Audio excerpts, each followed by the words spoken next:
dans un corps de petite fille, j'ai toujours cru que j'étais un homme. J'ai transitionné et puis bien des années plus tard, j'ai eu une révélation qui m'a amené à détransitionner. Je peux pas faire un appel sans qu'on me dise bonjour monsieur. Les interventions que j'ai faites, elles sont irréversibles. Pour la plupart, on peut rien faire et ça c'est sûr que c'est comme un stigmate, mais il y a une réalité que je vis aujourd'hui avec un corps qui est mutilé, un corps qui était fonctionnel, qui était un bijou parce qu'il pouvait donner la vie, il était vraiment pleinement fonctionnel et ce corps je l'ai mutilé. On peut pas détransitionner à 100%.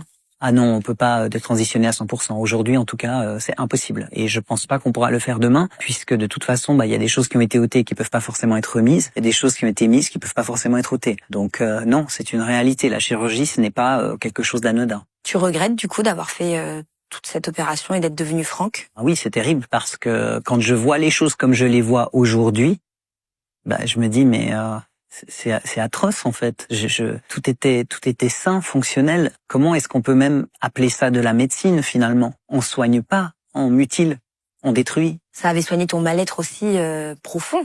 Ça t'a aidé à sentir mieux ces opérations. Ça m'a aidé à me sentir mieux, mais finalement c'était juste donner du poids aux mensonges auxquels je croyais. C'était pas m'amener dans un cheminement d'acceptation de moi et dans un cheminement de vérité.